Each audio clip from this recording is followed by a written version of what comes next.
Hey Internet, this is Gunter with MiniMishaps Games, and today we're on our 12th day of the Tabletop Dungeoneers 30-Day World Building Challenge.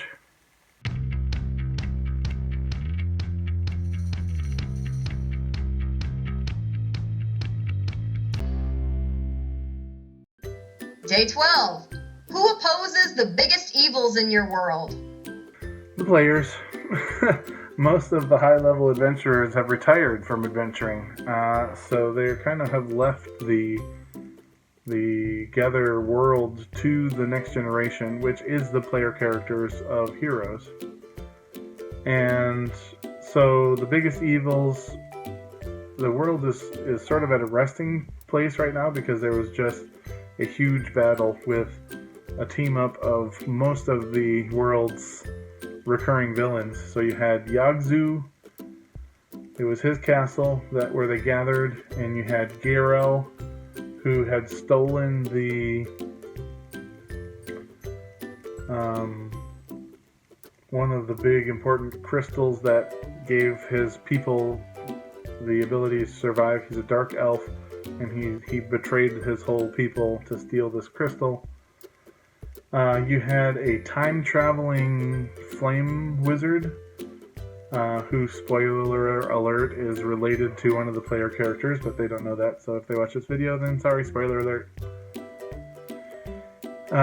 You had Groomsh, who actually was savvy enough to follow another player character through a time travel from the ancient past, and was there causing trouble for a very short amount of time. Wasn't there much more than the Battle of Yagzu, and that's when the time-traveling penguin illusionist caught up with him to put him back in his time planar prison. And then you had Rathmodar, who is Crim Bafra. Rathmodar was a name that was used in D&D in the Rise of Tiamat and Hoard of the Dragon Queen, but we never used those books for their stories, and so we ended up with this character named Crim Bafra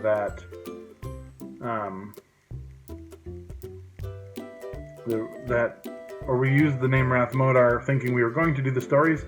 He had a completely different adventure and timeline, and none of the stories in those books even happened, so we changed his name so that we wouldn't be using somebody else's character. Completely different character, just accidentally ended up with that name. So, and then we have so that was the team up, was all of those villains that I just listed, and they all came together at Castle Yagzu. They were met by all of the player characters from 6 different groups at the same time.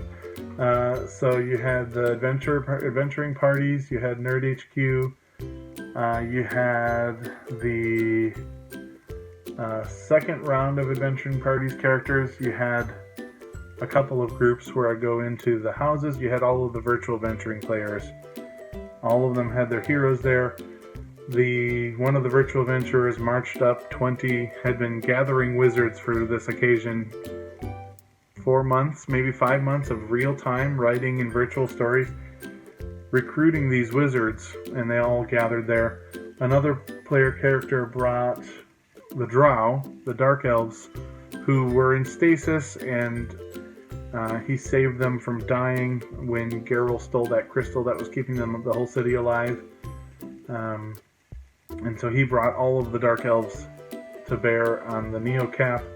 You had mercenaries from Lower Mindspa and Atlica and Kithern. This was before the Swath, so you didn't have anybody by boat. They all had to go down to Atlica and then march up from there.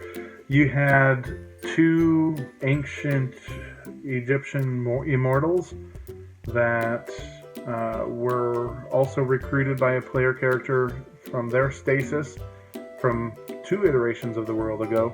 But they were the ones who originally trapped Yagzu in his tomb, and so that kind of came full circle, because when Yagzu was released from his tomb on accident by the player characters, so they kind of oopsed on that one, and he ended up wreaking havoc on the continent.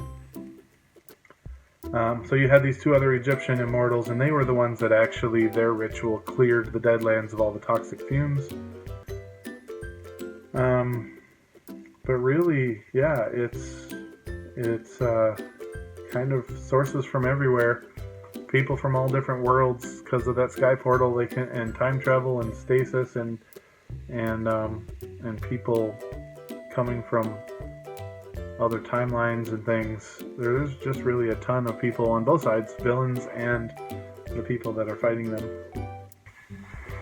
Thank you so much for watching my video, and if you like what you saw, go ahead and subscribe, and you can support us on Patreon or buy me a coffee, and we will see you for the next video. Thanks, Internet.